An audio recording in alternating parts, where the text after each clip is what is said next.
Welcome to the MBG Podcast. Let's fire everybody.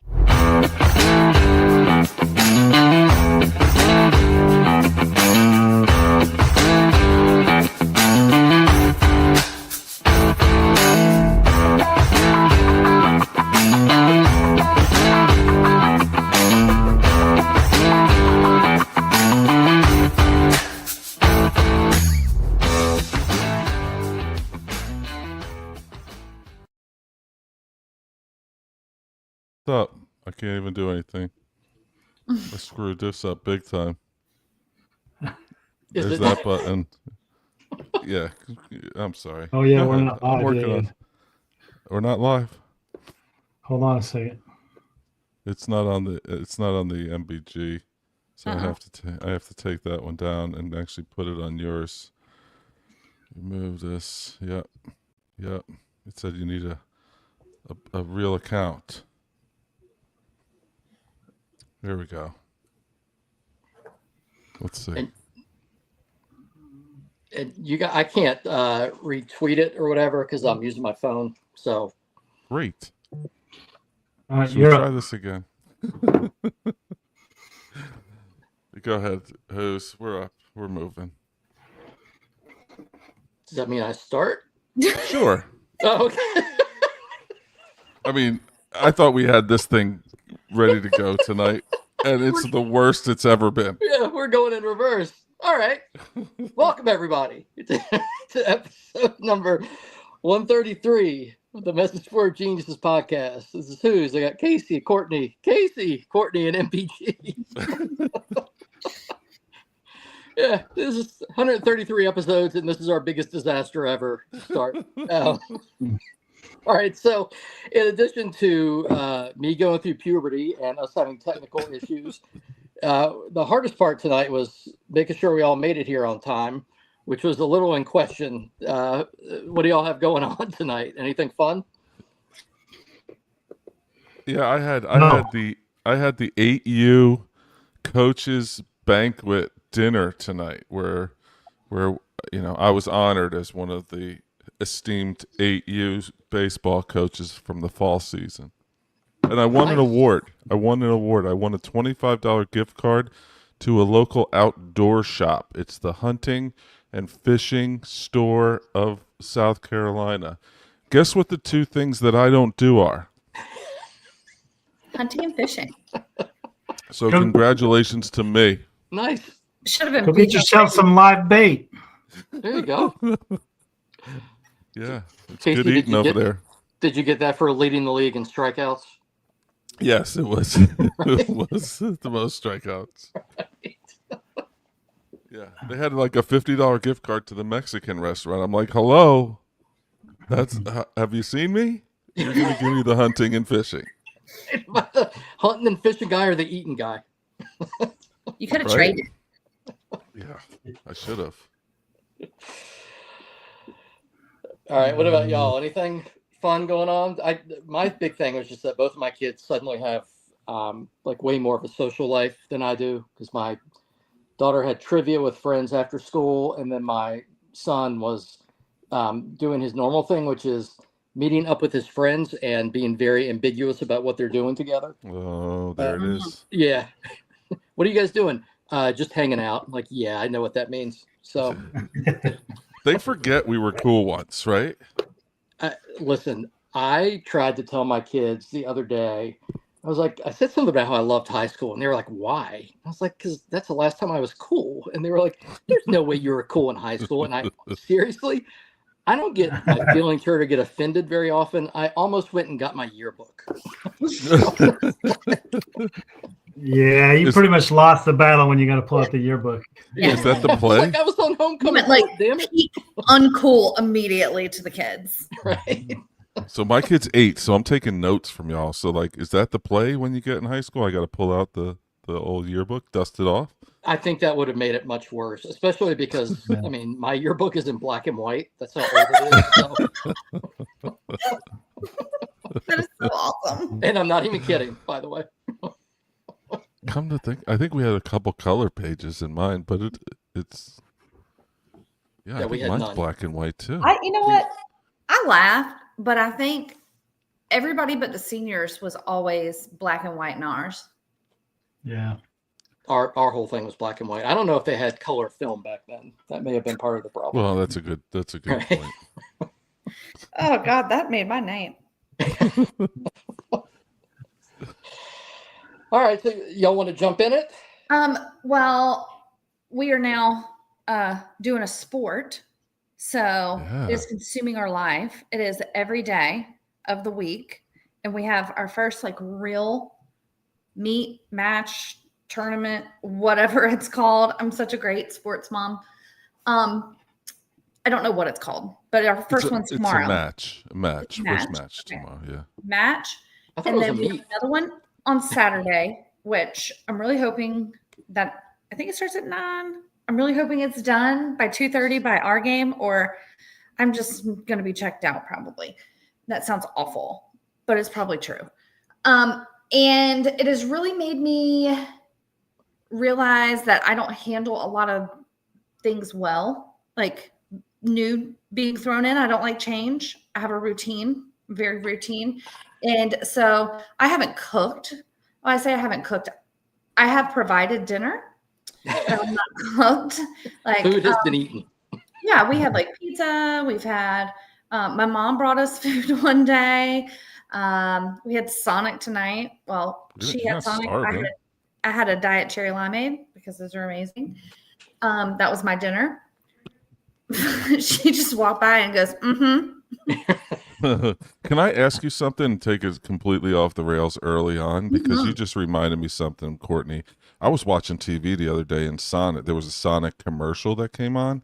Yeah. And there was something about making like Coke any flavor you want. And I know they have that thing, like you can make any flavor, but basically they like the first one, they threw cherries. And so they were throwing the cherries into the Coke and it was cool. And the second photo they showed, or the second little thing, was jalapenos. Jalapeno Coke? Is that like a thing? No, that sounds gross. Just look out for it. Because You need to stop messing it up. Like, stop messing with Coke. Stop putting weird flavors in Dr. Pepper. Stop putting weird flavors in Coke. I'm sounding like MBG here, but I hate it. Yeah, it was weird. It was weird that that's the one they showed. Like they couldn't throw a lime in there or like vanilla. No, it was jalapenos falling into this Coke. You'll see it. It was on the SEC network or something the other day. I do. That's a really, lie. I don't watch that channel. I don't necessarily like vanilla Coke like in the bottle, but we had one of these like old timey like pharmacies that had a thing in it and like a little Coke, old timey Coke stand, and they would put like vanilla in the Coke, and that was fantastic. And I do not burn it. A real man doesn't flavor his Diet Coke. We've already talked about that. Oh, Rob, come on! But you're not throwing jalapenos in there. He said he'll try any flavor. Blackberry Dr. Pepper milkshake at Whataburger. What? Interesting. That is interesting. You know what I found out yesterday? I'll try it. And here's again, I'm going off the rails. I don't know. I'm sorry, but I was at a Clemson basketball game last night, and everything was sponsored by Whataburger. So I was like, well, why would anything be sponsored at Whataburger? There must be a new Whataburger in and around Clemson, and there's not. But I mean, it's literally like, hey, get a free burger at Whataburger if they score 314 points. And so I did a little research. The CEO of Whataburger is a Clemson alum. That'll really make Rob Williams want to continue to go there. And B, that's why they're orange. There you go. So MBG's got Crumble Cookie. I got Whataburger. What's up, MBG? I don't know. We're not pink though. Our colors aren't pink for whatever reason. Yeah, that's true. You know why? Yeah, You're too manly for that, MBG. We have Taco Casa. that's true. That's true. I wanna Gross. go No, nobody eats at Taco Casa. Nobody eats there. So They do. Oh, it's so good. You either love it or you hate it. Didn't There's you no meet Courtney other there? The what? Didn't MBG meet you there? Or did he not? No. I made I've never him meet been to me at a Taco bar. Casa. No one goes to Taco Casa. made him meet me at Galette's of all places. If anybody knows. Oh, that's right. That's right. what They had the that best Diet Coke. Yeah. Yes. So I guess we should talk about football at some Maybe. Oh point. yeah. So we had the second college football playoff rankings came out last night. There was some movement in the rankings, but we almost had a lot of chaos, right? So the first game that I had down here is that Indiana at Penn State game where Indiana was favored by 14.5. And it looked a whole lot like they were going to lose, which would have shaken things up quite a bit. But obviously the catch of the year in the end zone there kind of saved the day for Indiana. Yeah. That was an insane ending, an insane game. I don't know. Yeah. Did you guys watch the end? Yeah. Yes. I'm curious what your thoughts are on Gus Johnson. I know a lot of people don't like Gus Johnson, but I freaking love when Gus Johnson does a game like that. I love it. Yeah, there was nothing better. I thought it was fantastic. I mean, it sounded like he was pleasuring himself, maybe, but but frankly, that call or that catch kind of called for that. And look, we give the referees a whole lot of shit. That dude called it correctly on the field, which is I thought Did you was see- unbelievable. Did you see the position he was in? Yeah, Like you couldn't argue with him. no, It was amazing. No, I didn't think he was. I didn't think he had gotten in either. I didn't And when either. they showed the I didn't replay, either. it was, yeah, it was clear. That was an unbelievable game. Unbelievable finish, I should say. I didn't watch. Yeah. most I of don't think the game was that great. It was filled with turnovers and bad football, but yeah, it was a great finish. I I do do think. love me. Go ahead, MBG. I do love me. I do love me some Gus Johnson doing the game. Yeah, I Yes, thought he's it was That great. makes all the better. Yeah, it was good. I really needed for all the Indiana fans in my mentions this week, I really needed Penn State to pull it out. And of course they did not. But thanks a lot, Penn State. But the thing I love about it is I know y'all remember me talking about my coworker, how he was giving me all this shit about how Alabama was not good and that Penn State was, at the top and how they were so good. And he has not said a damn word to me about football in like weeks. Well, I mean, why would he? Yeah, I'm like, hey, how's it going, Scott? And he's like, oh, I'm good. I'm having a good time. I was like, how's your football team? He's like, oh, I'm not watching that. I'm like, Listen, as someone whose team is normally not very good, you have to take one of two approaches during football season. You either say nothing or you just talk massive shit to everyone. There's no in between. So if I worked with you, I would probably say nothing. Whereas on Twitter, I take a different approach. Yeah. if I was Scott, I probably would have said nothing too. Because Right. now I will not shut up.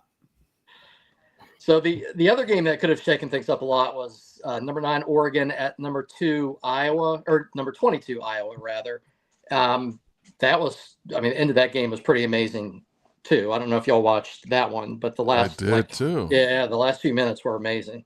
Same idea. It ended well, but again, not a great. MBG called it last week, said it was going to be a rock fight, and that's what it actually was. It was a great ending. Yeah, and it was an entertaining game. Oregon won that game basically playing like Iowa. They ground them. They did a good job stopping the 100%. run. And then, Dante Moore made one of the best throws I've ever seen on that last drive. He put it into not just a window, he literally had like a 1 square foot area to make that pass. And What did they call it on the play-by-play? They called it a portal or a porthole. They said it wasn't a window; it was a porthole. Yeah, so Indiana stays at number 2. Oregon moved from 9 to 8 by beating Iowa. And then, another big one, BYU at Texas Tech. So BYU was 7, Texas Tech was 8. Texas Tech was favored by 10.5, and that game was never close, I don't think, was it? No. Oh, it was worse than the score even indicated. That BYU was never in that game. Yeah. From Our the long start. national nightmare of BYU fans thinking they're good is nearing an end, I think. because they're nowhere near as good as what their record shows. They're probably going to beat TCU next week because TCU is not great, but still, they're average at best. Yeah, and With they a didn't bad drop quarterback. that far. They only dropped from 7 to 12, which, I mean, losing by, I mean, I guess it was on the road and they were playing a good team, but, only dropping from 7 to 12 isn't terrible. They're still in it. And Texas Tech moved from 8 to 6. So, I mean, they're in really good shape. And here's what I don't get is Utah at 13. Utah's lost 2 games. They haven't beaten anybody really either. They beat, I think, Arizona State, and Arizona State was playing with their backup quarterback. It was really their best win. They beat Cincinnati at home. I suppose a good win, but I don't get Utah at 13. I'm not sure what the committee sees there. Yeah, I mean, they were ahead of us when we had 1 loss, which I thought was odd. And I'm only bringing up my school because it actually does affect kind of how, what the playoff picture would look like right now. So we lost on the road to Wake 16-9. Ugh. So we dropped from 14 to 20. And now if you look at this is the part that cracked me up. If you look at the projected bracket, they've got Miami in there as the number 11 seed. But if you look at the odds, Miami has a 6% chance to make the ACC championship game and a 4% chance to win. So they have, some of the lowest odds of, I think there are like 6 teams in the mix. And our odds are better than Miami's right now, but they still have Miami in as kind of the placeholder as the winner of the ACC. And I mean, they could get in, but I think their likely path to get in the playoff is as it's not a wild card, but at large, I guess. Yeah, and Duke can do the most ACC thing ever and win the conference with 3 losses and may not even have an ACC team in the playoff. Yeah, Duke could theoretically. I mean, the UVA Duke game this weekend is actually big with playoff implications because if we lose that, they definitely have an inside track to the ACC championship game. You're right; they could be like 9-3. Yeah. 9-4, maybe. I guess because they have 3 losses already, right? Yeah, and they just lost to UConn.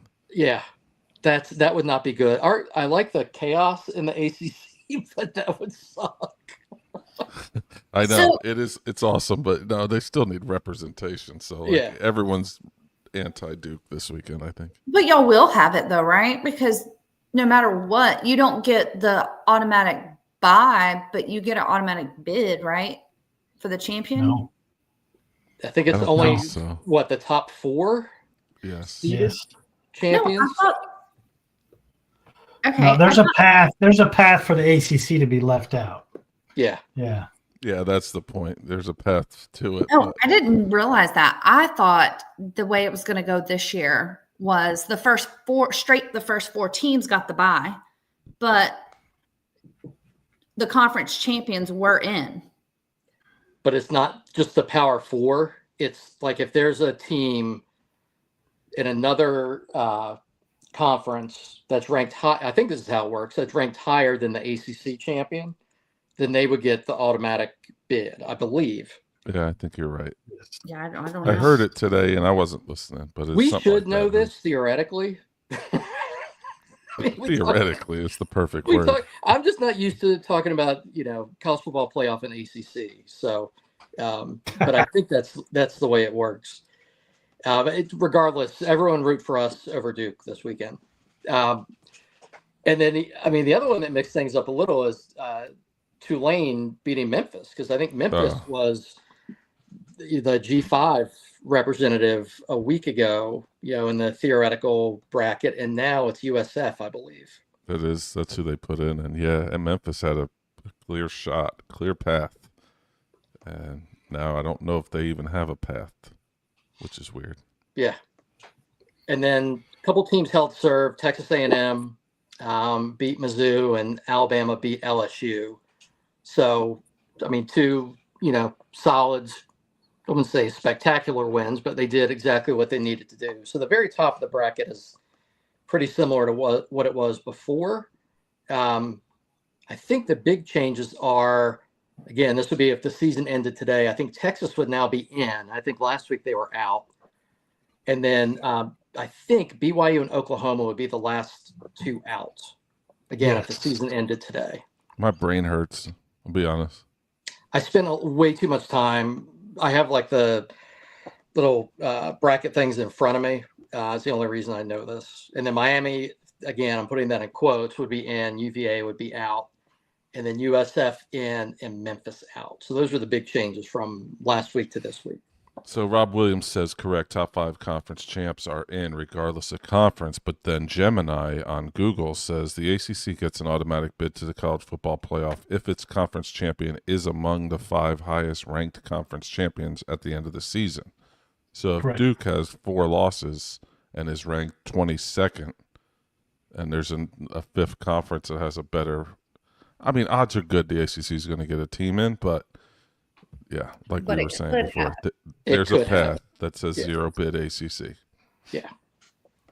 I mean, as funny as I would find it. James Madison being the one. Sorry. Oh, see, I can't deal with that either because JMU fans are, I mean, y'all would have no reason to know this, but they are way out over their skis talking. I Crap. wanted to go there so bad. That's where my stepsister went. I actually like JMU a lot. That's Beautiful where the campus. voice of the MBG podcast went to college, actually. It's nice. Yeah. All right. So y'all want to talk about next week a little bit?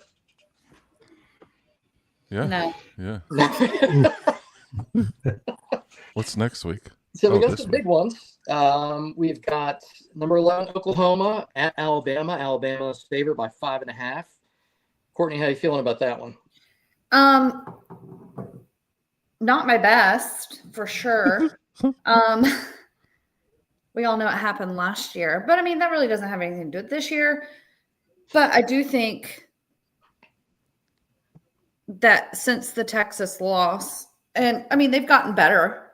I think Mateer's healthier now with this throwing hand that he had surgery on. They have a really good defense.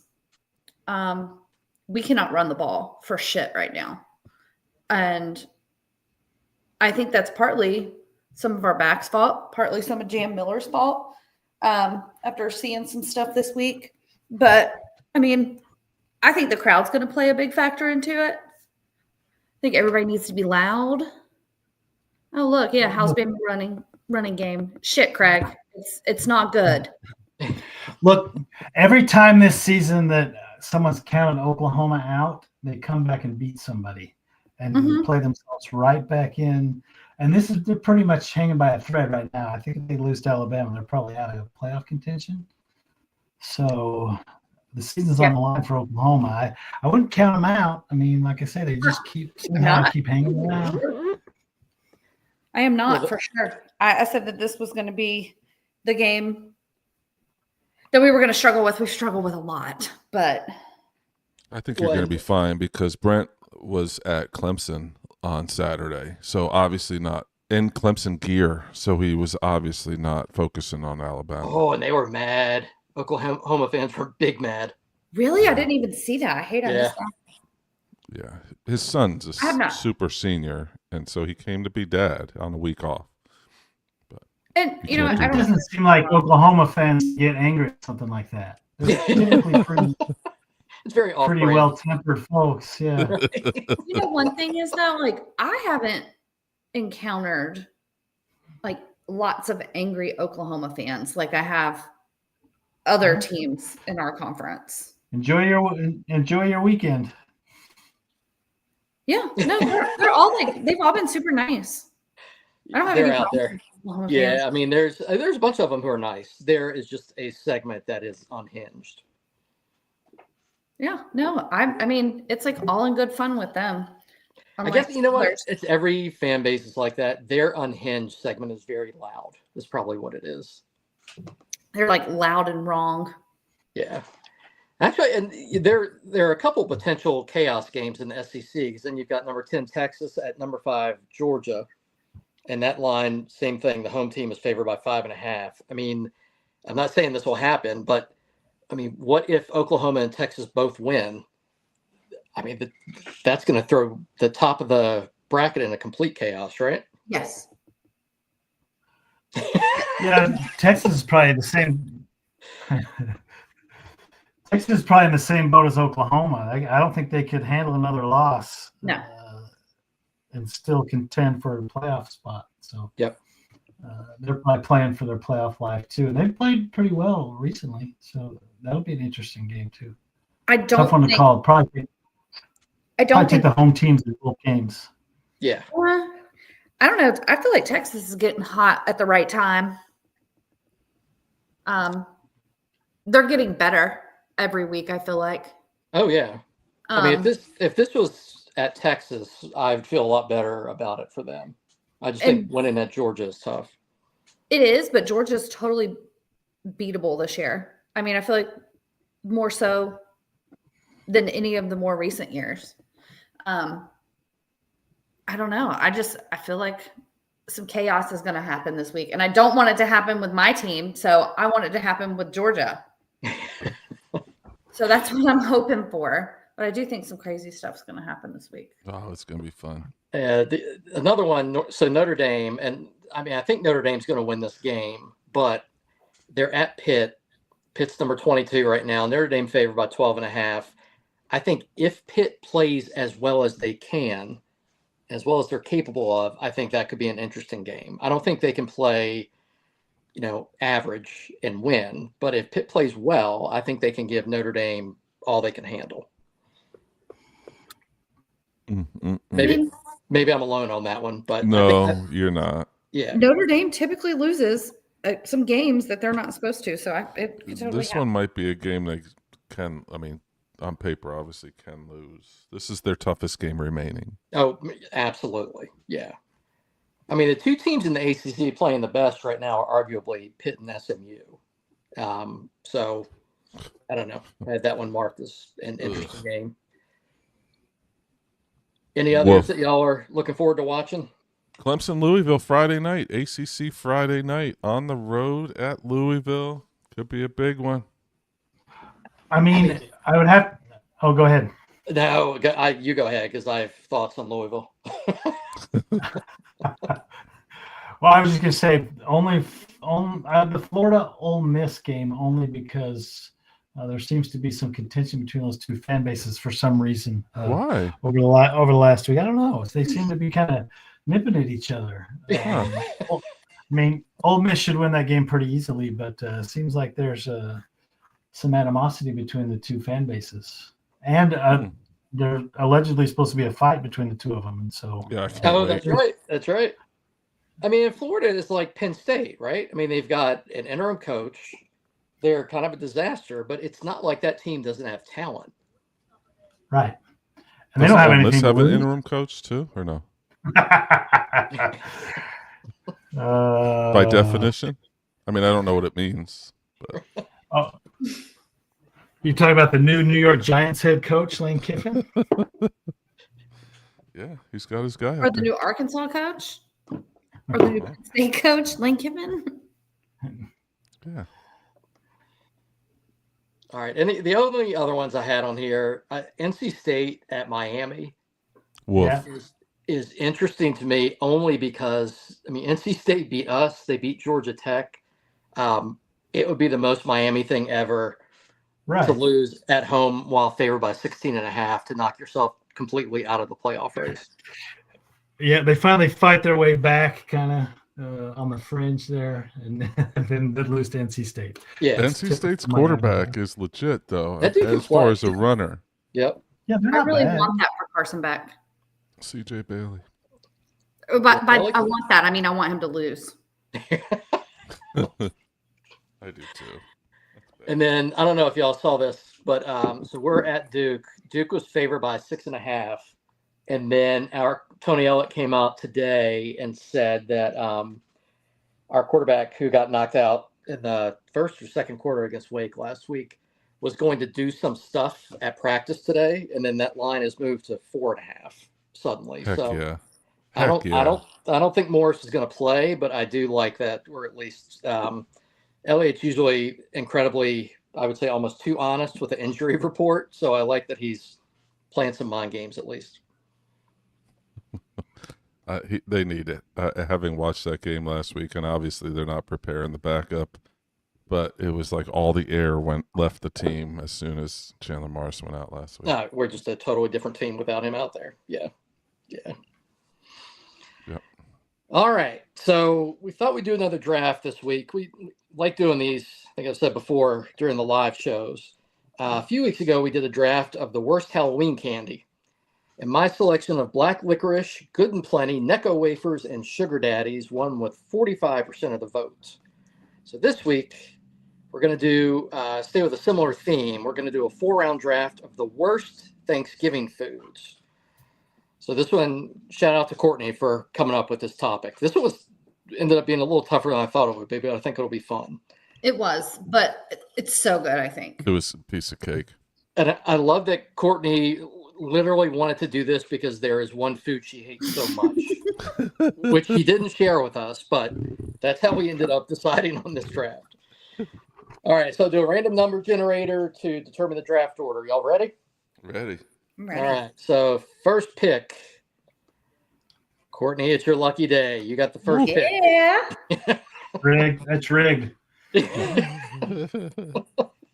This is rigged like a Tennessee football game. It might be. I might be mentioning that soon. Number 2, MBG. Number 3 is me, which means Casey. Yes. His favorite. You know what that means. I do. Let's go. All Wrap right, around. Who you got, or what do you have with the first pick here? Okay.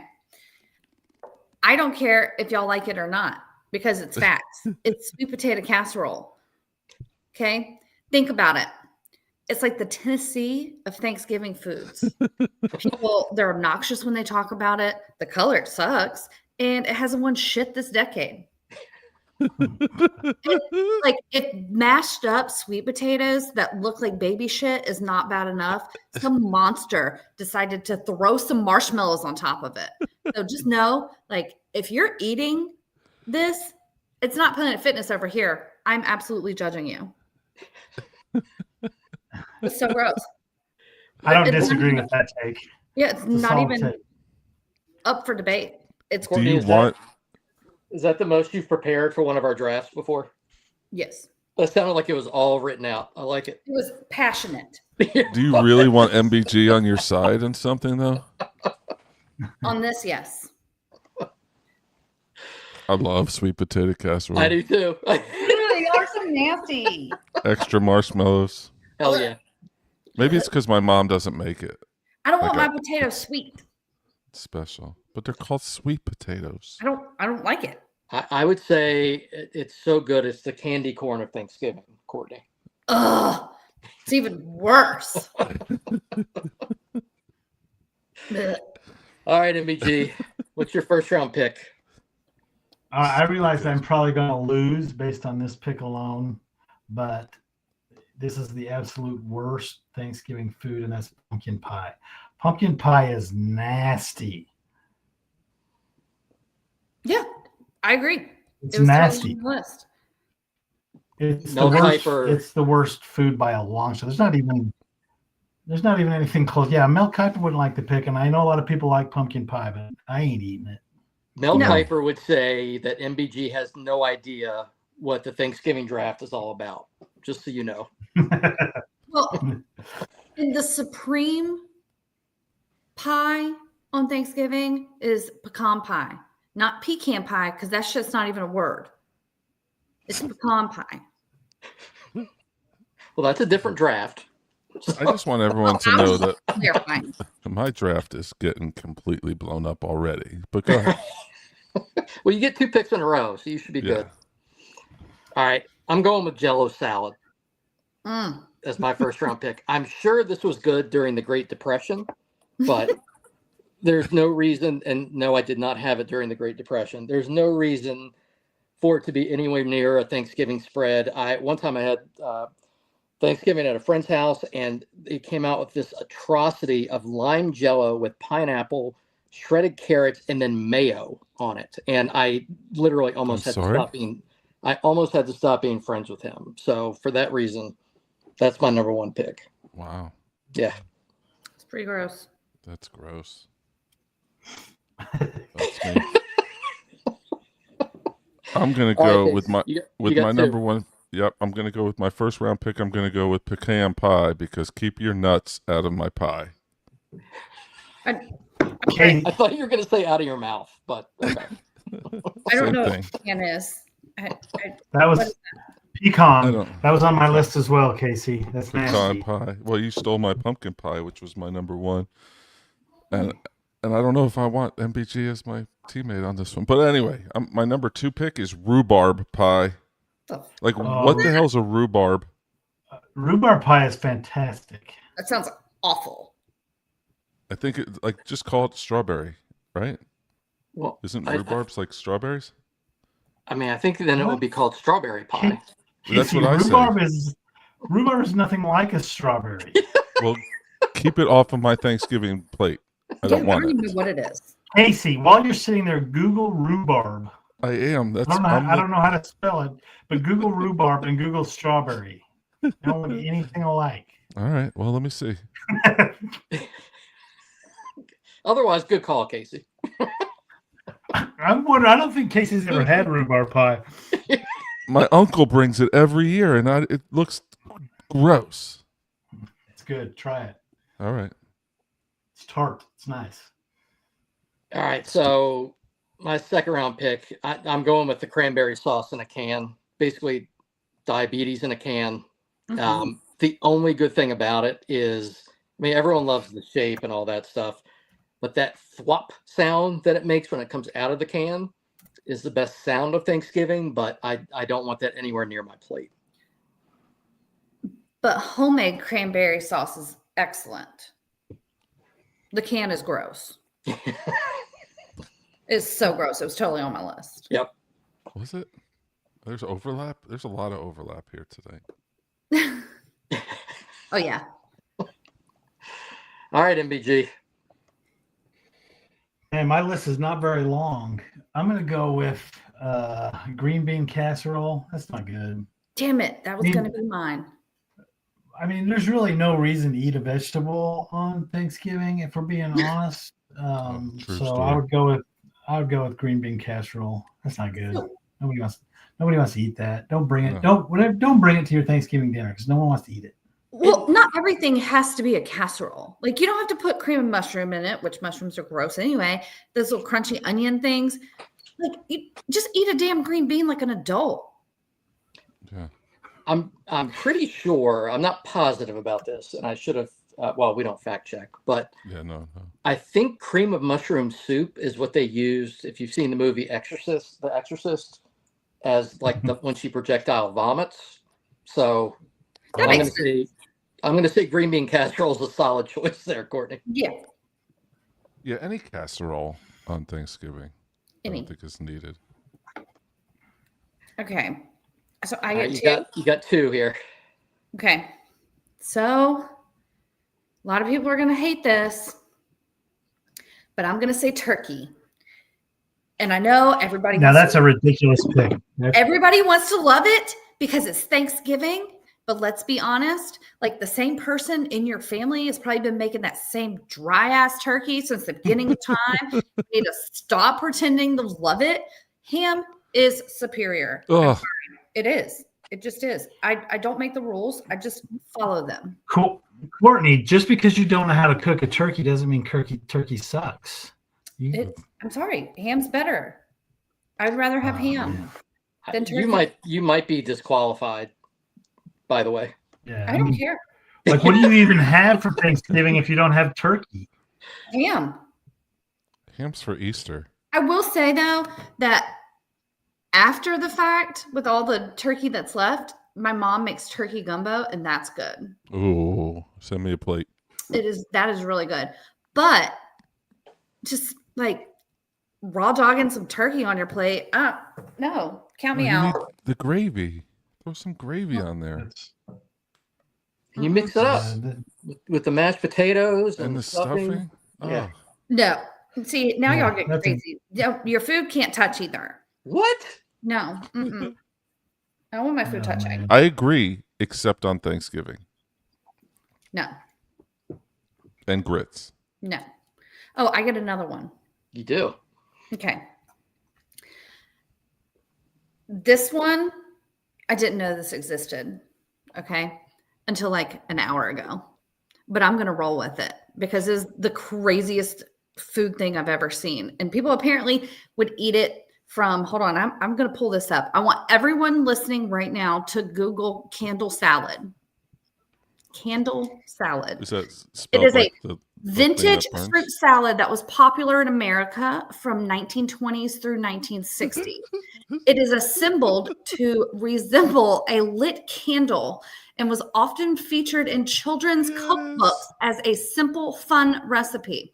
Now, let me put this together for y'all, these ingredients. The base, you have a bed of lettuce leaves. The candle holder are pineapple rings. You can have one or more.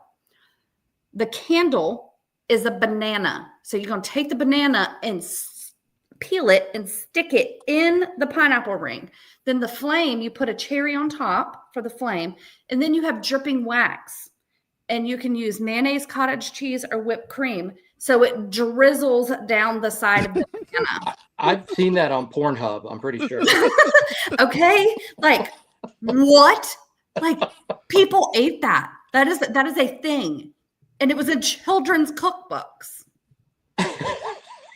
Well, So for I'll be that- damned. Candle salad Banning the wrong books out there. is my third choice. How awful is it? I've They seen can't be way, showing this to way worse kids pictures here. than that for sure. Yeah, that's obscene. You could see like the drizzle of whatever was coming down the banana, and I was like, "This was in children's books." Someone made that as a joke, and then people were like, "Oh my god, it's delicious! Look how pretty! So good. So good. It, Make it insane. extra drizzle, please." Absolutely insane. Casey, if I had a nickel. I knew that would be a hit for Yep. sure. I was shocked. I was like, I have to use this. I have to tell people about this. That's a solid third round pick right there. Yeah. To get that in the third round. All right, MBG, what do you got? Well, I'm going to go with ham, only because Damn it. I don't mind ham, but you shouldn't be eating ham you shouldn't be eating ham on Thanksgiving. You eat turkey on Thanksgiving, Courtney. Right. So No. ham. Nope. That's That- this blasphemy to eat ham on Thanksgiving. Can't see What's me right the now, but I'm blasphemous? giving you the double thumbs down. I refuse to believe that MBG, that was my pick, if that makes you feel any better. I refuse to believe that anyone has ever eaten ham and thought to themselves, man, fuck, that was some good ham. There's just no, Yeah. no way. This It's girl, ham. sure. Like, it just tastes like ham. That's it. No, you gotta have the brown sugar, the pineapples, the cherries, the cloves, The marshmallows. the Coca-Cola on Huh. top of it. I'm telling you. The day after Thanksgiving ham sandwich is just not gonna hit like the turkey sandwich. I'm sorry. With the stuffing and the mashed Yeah. potatoes. And, Oh, God, y'all are animals. Well, speaking We're of, Americans, Courtney. I guess. Speaking of animals, Well, I was going to say, speaking of foods that should not go together, I will say MBG just threw me off my game here. So I'm going down my picks. I would say, have y'all had ambrosia salad before? Mhm. No. Yeah, it's like some sloppy ass combination of like nuts and marshmallow and tangerine pieces. I don't know what goes in it, but that's what I imagine goes in it. So I'm going with that. That was on you're mine. nuts. My My salad. pretty sure my grandma made it every year until she died, and I never touched it once. Rest in peace. Yeah. Casey's just doing a eulogy in the middle of the draft.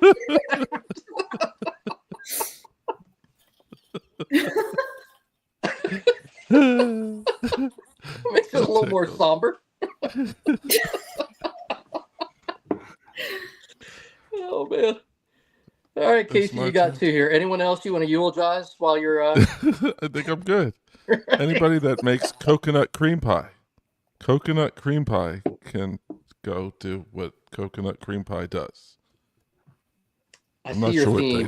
it Fine. It only does. took me 3 picks to see your theme here, Casey. Yeah, you know me. Simple is always better. But my last pick is turnips. Turnips Nobody eats turnips. can fuck all the way off. And I said that in a previous episode, and I don't remember which one, but it was early on. But it's for all the new people. Wait, do people Turnips. really eat turnips? They do. My dad I'm- loves them. I've never actually seen a person put a turnip in their mouth. People do that? I certainly have never heard anyone say X person loves turnips. Like, Yeah. Yeah, it's always at our Thanksgiving. It's always leftover, and my mom always puts the leftover mashed potatoes next to the turnips. So like that next day, you go grab a nice big scoop of mashed potatoes and stuffing, and you take a bite, and it tastes like turnips. I don't think I've even actually like seen it on someone's plate. I'll send you a picture. I can't wait. But it smells up the whole house too. It's awful. We need some candle salad to make it smell better in our house. we might need to do a food that looks like porn draft at some point, just so candle salad can be the number one. Courtney's won. Yeah, it's right. I'm one. Right. It's rightful due, right? All right, Casey. Oh, that was both your picks there. Yeah, All I'm right. done. All right. Thankfully. So, I mean, this sounds like a lame pick, but I'm going with dinner rolls. And this is why. Thanksgiving is the best food day of the year. Don't be a dumbass and fill up with those just mushy ass rolls, right? It's like going out to a good dinner and eating a bunch of bread before your entree comes, or your appetizer comes. It's stupid. Fuck We do it every off. Friday at the Mexican place. You get all those tortillas chips, you know? It's like one of the best parts of the meal. I don't think Courtney's going to have Thanksgiving with us anytime soon. No, I love bread. All right, MBG. It's your last pick here. I know I struggled with this one, so I'm going to go with creamed corn. It sounds like people actually eat creamed corn. That's nasty. Corn's bad enough. Well, you're gonna cream it? Like that's gonna make it any better? No.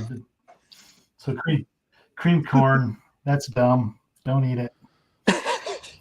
So, But- but I have a question. So there are a lot of creamed foods. What would be the best creamed food? Not Is there spinach. one? I mean, That's the next draft. Just a draft of creamed food. The best creamed food, and it's just Won't even us say and best. peanuts. Don't even say best. It's just what Just- the creamed foods. Yeah.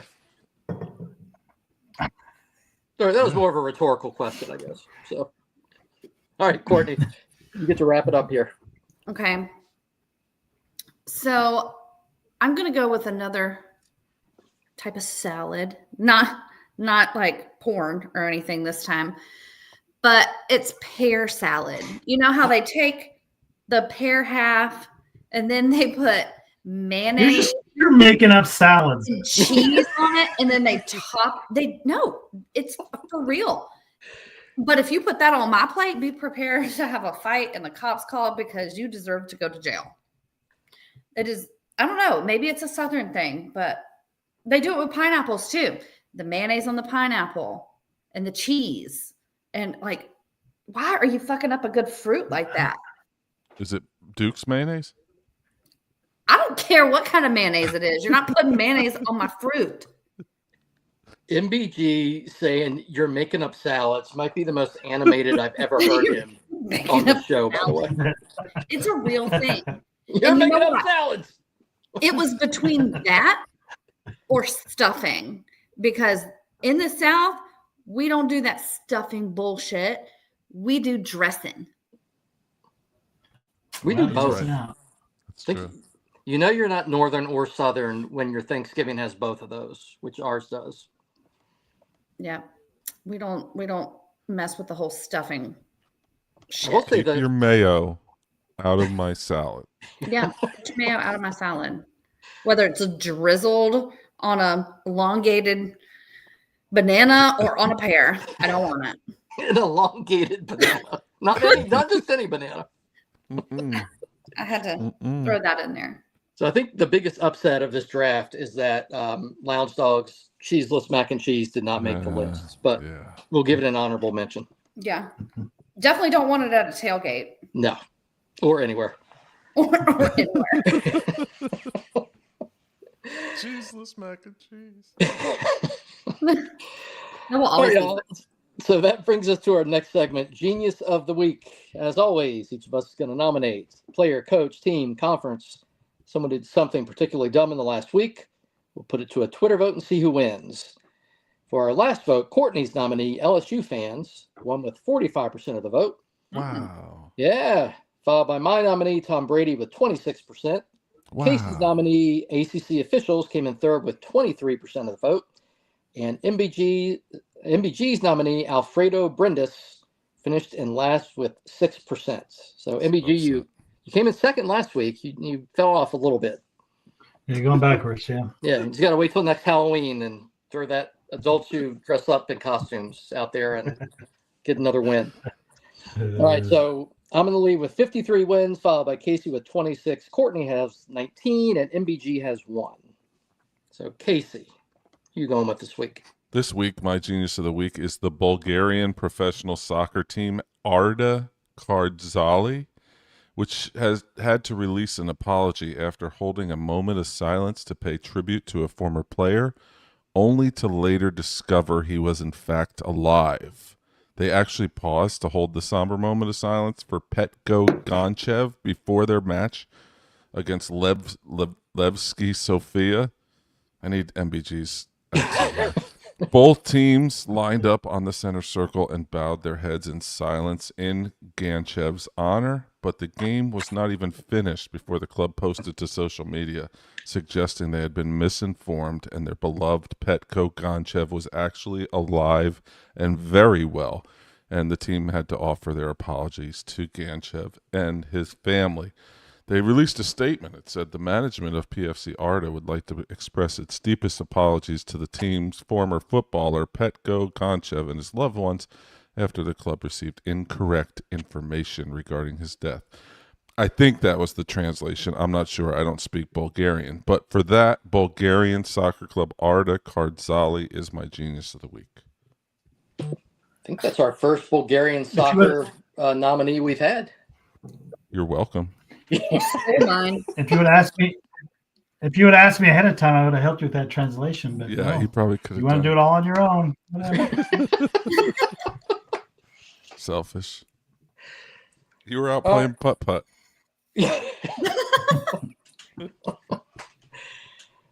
All right, Courtney, who do you have? Okay, so I know I went with LSU fans last week, but how can I not go with LSU administration this week? Because 1 week after firing Brian Kelly, LSU is allegedly trying to back out of the buyout and said that the athletic director, Scott Woodward, was not acting with authority when Kelly was fired, and they believe that they had grounds to fire him with cause. And immediately my mind went to that Office scene where he says, I have cause. It is because I hate him. And so for making me side with Brian Kelly and acting like a bunch of broke bitches, LSU administration is my genius of the week. That's just wild. That's good. I don't think Yeah, I've no, seen that's gonna win. the argument that we didn't actually fire him. Oh, it was in the MBG court had- documents. Yeah, I mean, I'm not sure what the end of that argument is. So then he quit. You know what I mean? Like, it's just like the for cause thing I get, but I saw one argument that they didn't actually terminate his contract.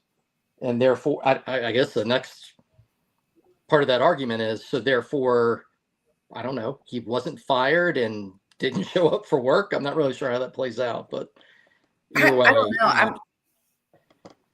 You got to think, like, he rejected 2 of their offers. I think they said that one was supposedly like 25 and the other one was like 30. of course. Yeah. And hell yeah, I would have rejected him too. It's like, no, you owe me my whole buyout. Yeah. It's not going to get litigated. What MBG? What's that dude's name? Tom Mars. Is that who it was? Tom Mars. Yeah, that guy knows nothing. I don't understand why people defer to his expertise, but he might be right on this one. But I mean, he said something like, no school has ever litigated one of these and won. But right. I mean, this is not going to go to trial. I mean, there's no way. So, and I don't know of any that have been fully litigated. It's going to end up getting settled. All of the stuff is just settlement posturing, or negotiation posturing, as far as I'm concerned. He's going to get some amount, a little less than $53 million, is my guess. Yeah, I mean, I think Mike Leach's went to trial. I think they litigated Mike Leach's, but there was some weird sovereign immunity argument in that one. So I think that one actually was litigated. Okay. Was that Texas Tech? Yeah. Yeah.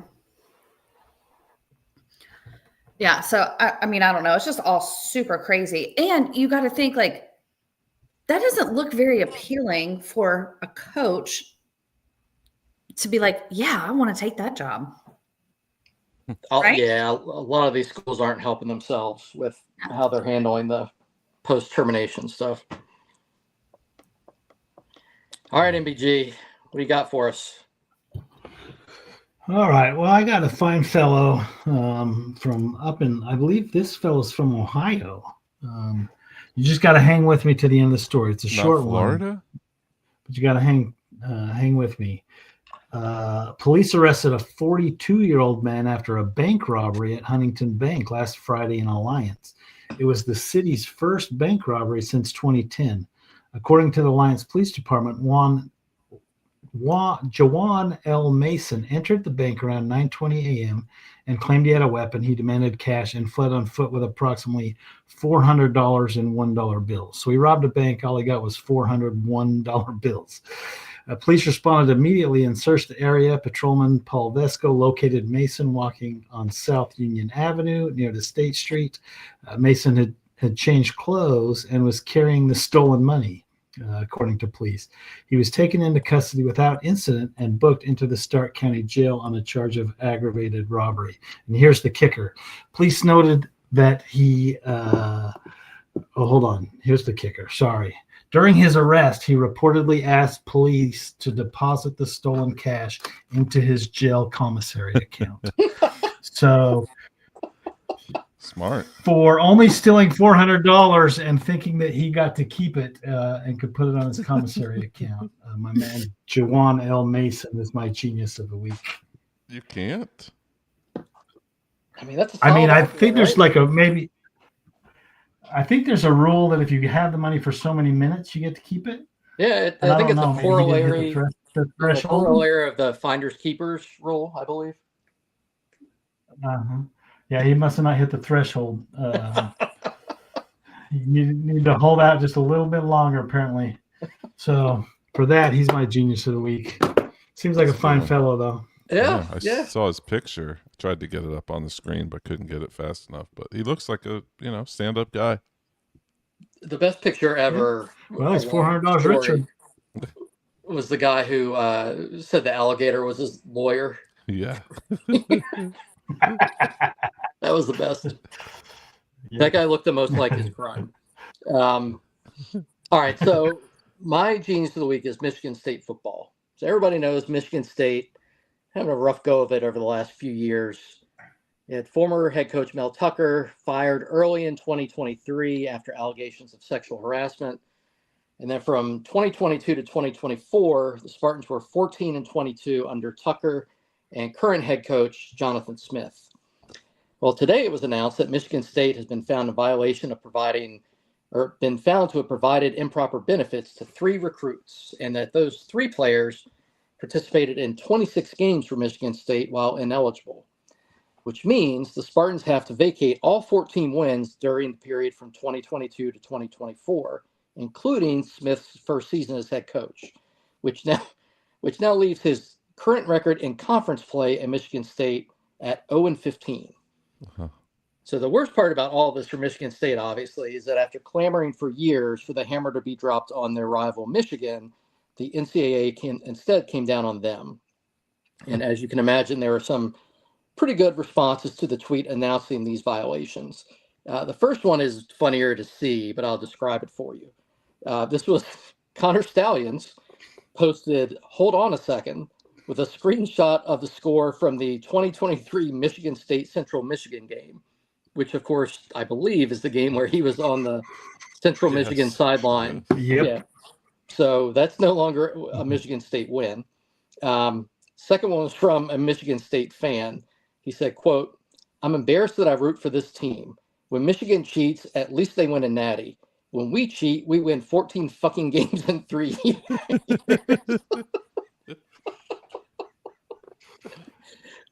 Sorry. And then That's fantastic. the last one was the NCAA is so mad at Michigan's cheating that they hammered Michigan State. So for all of those reasons, Michigan State football is my genius of the week. All right, MBG. I know that's the longest we've ever gone in the first half of the show. You got some good posts for us this week? I got a few for you. So we'll start with Florida. We talked about the Florida Ole Miss game this week coming up. Florida fans have seemed fairly confident they're going to land Lane Kiffin. I don't know where that confidence stems from, but they seem to be fairly confident, except for this fellow, Paco Gator. He says, "Kiffin isn't coming. We have become Nebraska. We have been through 4 coaches that were all bad. It is a broken program, and we have a bad AD. I don't think Kiffin is coming. He has it good where he is at. Why would he want to come to this dumpster fire? And let's be honest, that is exactly what we are." I didn't necessarily pick this because I thought it was a bad take. But one thing that I like is that people always say that they're the new Nebraska. I don't know why people are always picking on Nebraska. But I do think that's a pretty good take overall. I don't understand why Lane Kiffin would take on that Florida mess. I don't either. And who do we think is going to go there? I mean, in theory, it's a great job, but it's kind of a disaster right now. So let's say they don't get Lane, who are they going to get?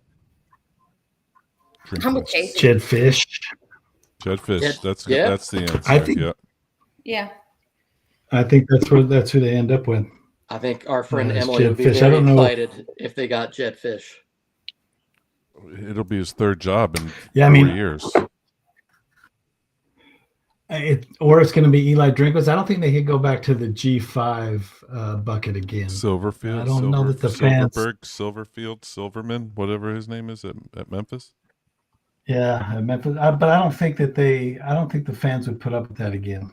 No. I mean, I don't either. Some are from Tulane. Golesh would be a great hire, but I don't think that they would put up with that again. No. So I don't know. Maybe they go for Gruden, but I'm guessing they end up with Fish. I think he's from. I think he went to Florida. He did. Yep. Yeah. That makes sense. All right. I think Florida fans are being a little, optimistic about their program too, because Nebraska's not in a bad place right now. They've got a winning record, and is Florida considered a blue blood? They've won. I guess they've won 3 natties, right? Yeah, but 2 of them were with murderers and stuff, wasn't it? And Jesus Christ himself. I don't think you can. Maybe 1 out of those 2, right? I mean, Nebraska had Lawrence Phillips, so maybe they are on even ground. I don't know. That's true. Fair. It's a good point.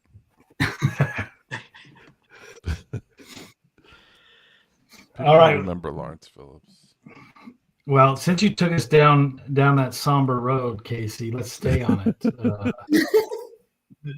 There's a Florida State post. Man, Florida State. Anytime you think they might get it back together, they don't. What happened? Who'd they lose to? That's exactly it. Casey, they lost to Clemson. But they beat Bama. Sorry. I still don't know how that happened. I have no idea. how that game ever happened. You and me both. Listen, we broke them. That's all I'm saying. That's true. That's true. I mean, that seems to be the case. Yeah. But this guy, Delusion 012 says hopeless. They're hopeless. And I mean, he's probably right again. This is my first post and probably last. But 1945 Hiroshima had more hope than this football program. Man, he's down bad. Down bad. Crying in By the the way, gym. MBG, somebody quote tweeted this, your post, and they Yeah. tagged Norvell Malzahn, the FSU football account, Castellanos, FSU's defensive coordinator, and FSU's president. Damn. Wow. Yikes. Yeah. I didn't Yep. think I they mean, were I'll- that bad on Saturday. I thought they were Yep. just fine. I mean, all I can say is Hiroshima itself seems to have made a great recovery. And so I think Florida State can as well. There I you don't go. think- That's a great point.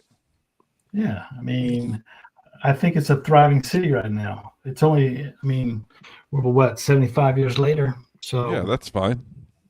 Florida State can come back in 75 years too. We'll be just fine. Did y'all see somebody posted a screenshot from somebody's podcast? It's a Florida State podcast. I think it was going on either during or after the Clemson game. It was a Florida State fan. He said, I haven't seen that many drop balls since puberty hit the 8th grade choir. Oh my God. They did too. There was a few plays. They ran a wheel route that was schemed up so perfectly. And Castellanos could not have hit the dude in the hands any better. And he just dropped it, like tripped over himself. It was, yeah, they Yeah, it's dropped a shame. lot of passes. Yeah, I hated it for him. Sure, you were broken up. Mm-hmm. all right. So this post, I don't know if I really follow this fellow's logic. It's from the Tennessee board, so that probably tells us why we have trouble following the logic here. Yeah. Fellow named Turkey Hunter 5000, Courtney. Oh yeah. There Says- it is. If I'm Heupel, I tell Danny White, the AD, no more night games until I got a legit team. Dude is catching way too much hell for the loss, not because of, hey, we lost a football game to a good team. No, it's an event. The fans invest so much monetarily / emotionally in these games, putting way too much pressure on the football team. Is a night game more pressure than a day game? Mm. Yeah. Does I don't anyone follow the know. logic here? No, I mean- it's a Tennessee fan. There is no logic. Like what, they want to play at like 9 a.m. to make it I was easier? going to say, I don't most teams understand. complain when they get too many early kickoffs, right? Yeah. Yeah. Yeah, you want some tailgate Nothing time, right? they do or say makes any sense. And if you're trying to make sense of it, you'll just come out looking like a dumbass. Yeah, and that fan base wants to tailgate too, right? I mean, that Yeah. doesn't make any sense whatsoever. Nope. All right, And I more don't- 11 I o'clocks mean- for Tennessee. There you Yeah. go. There's the fix. Well, Yeah, and I mean, Tennessee what- fans talking about how tough the SEC is and then being afraid to play night games is just kind of amusing, right? Like, Yeah. yeah, I don't think the night game is a problem. It's probably that you just lost to some teams who are better than you. What? Well, That's logic, though. Okay. I That feel goes like, out the window when talking to them. I feel like you got to cut them some slack. I mean, they're 6-3. They lost their starting quarterback in April after spring ball and had to bring someone else in. I mean, Yeah. 6-3, given the circumstances, isn't terrible. I don't think it's the night games. I think maybe it might be the quarterback, but whatever. What? You Maybe it's the mean you night get a- games. They would not agree with you for sure. There's a quarterback from Ferris State that's killing it in the SEC. So He is. That's a heck of a story, too. All right, Courtney. Lots of fans think they're going to get Nick Saban.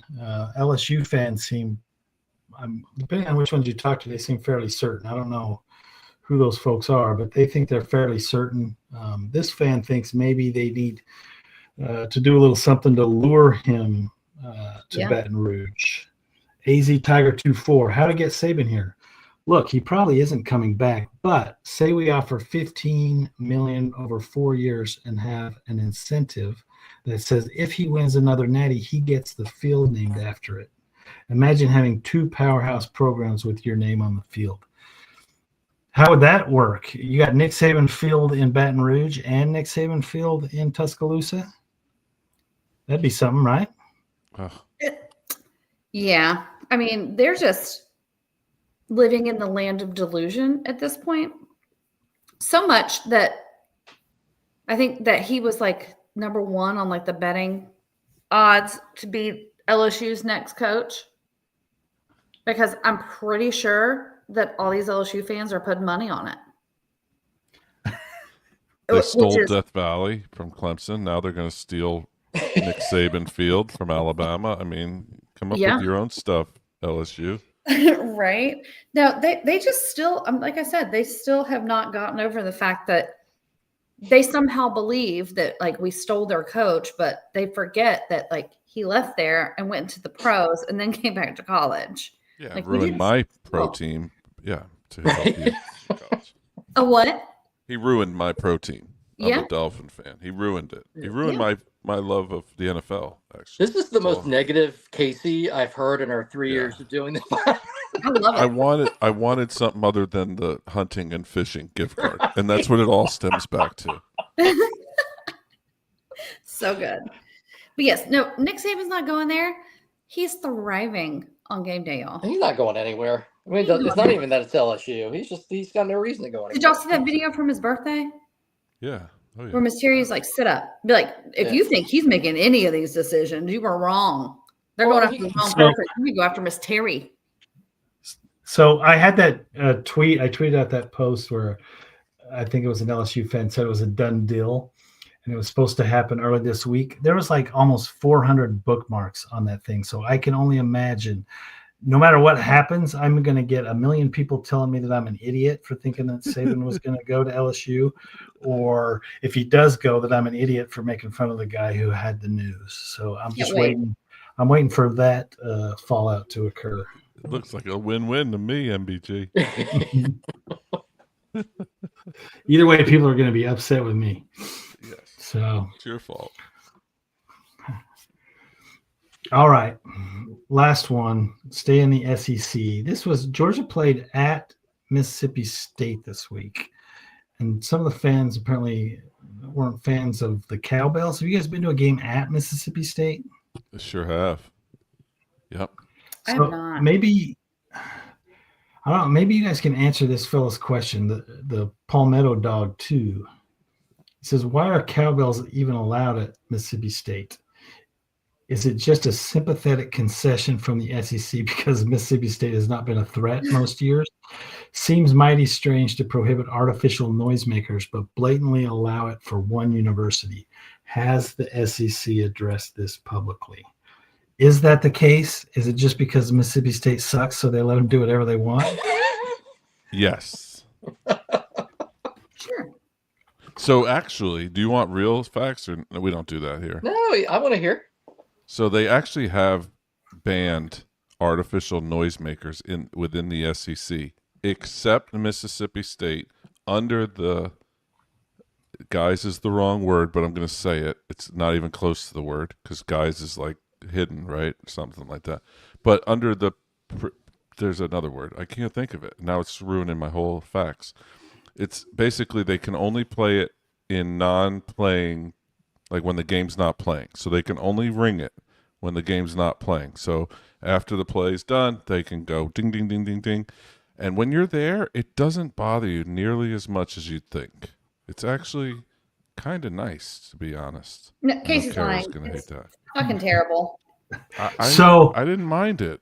I really didn't mind it. So I looked it up. There is a bylaw, an SEC bylaw that says that noisemakers are prohibited, but there is an exception. It says there's an exception called traditional institutional noisemakers. There you go. Those tied to a school's tradition require the institution to submit an annual use plan to the SEC commissioner explaining how they will be governed. So I don't know. Is this something that Mississippi State has to petition every year to use from the SEC. I would be shocked if they did that every year. But it says they have to explain how they will be governed. Is there any limitations or restrictions on them when you take them in? I think they're only supposed to do it up until the snap. That's true. I think they're supposed to stop before the snap. But I don't know if they don't, they can get 15-yard penalty unsportsmanlike. Yeah. That's true. Craig McMichael brought up a great thing. It's fun at the start of the game, but they're always quiet at the end when they're getting beat. I mean, sad, but true.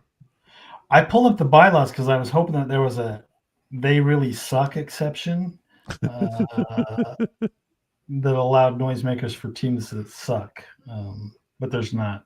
So anybody apparently could do it if it's a traditional institutional noisemaker. So South Carolina squeezes a chicken. Sorry, Casey, go ahead. No, South Carolina squeezes a chicken. So you're saying they do. Some would say they choke it, right? They're choking the chicken? Yeah, because it goes. Please do that again. Yeah, that was was incredibly consistent, by the way. Y'all want to hear the most old man yelling at clouds tweet ever? Yes. Somebody responded to MBG's post and said, "Our grandparents stormed Normandy, and this is what the entire SEC complains about every week." And they were not being funny; they were being dead serious. That's so good. But if Mississippi State was good, would it become more of an issue of contention between everybody? I don't think we need to worry about that. Probably. Yeah, that's not even something we're supposed to burn brain cells on.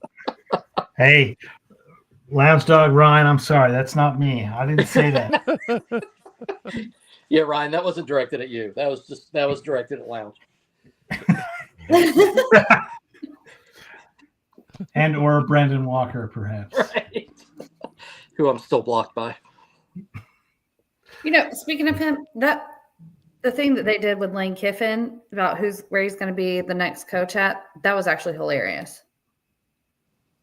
I haven't seen that. No, missed it. I'll have to send it to y'all. It was funny as shit. MBG, I have a question before we close this out. Yeah. So I got a picture of rhubarb here, and there's strawberries, and so which one's the rhubarb? Why are they putting strawberries with the rhubarb? Well, because you make strawberry rhubarb pie. You put them together in the pie. But how is that? It looks like a daggum crab leg. How is that good in a pie? What does that do? They mince it up? What are they doing with that thing? Yeah, no, you mince it up. It's really tart. It's got like makes the pie really tart. It's so good. Well, you said it was wait a minute. You said that you don't like it, and here you're asking me what it tastes like. He also said that rhubarb looks like strawberries, which it looks like a murder scene at my Thanksgiving table, so that's why I don't eat it. I don't trust your food takes anymore, MBG. If you said you like that, it's so good. My grandma used to make it. Oh man, it's good. I love me some rhubarb pie. Ugh. Casey, do you want draft? I'm gonna lose. Yeah. Do you want to eulogize MBG's grandma now, or are you good? Rest in peace. I don't know if she's dead. I don't want to do that. How do we know she's dead? Well, you did say she used to make it. I don't know. Yeah, that's fair. Maybe she stopped. Maybe she had her arthritic fingers don't work to cut the rhubarbs. She has passed on, Casey. You can rest in peace. Thank you. There you go. There you go. All right, that's all I got, fellas and lady. And lady. That's all right. Thanks, everybody. Thanks, everybody. Bye. All right. That'll do it for this week's episode, the MBG podcast. Don't forget to subscribe, leave us a review. You can check out more content at messageboardgeniuses.com. And we'll see you next time, losers.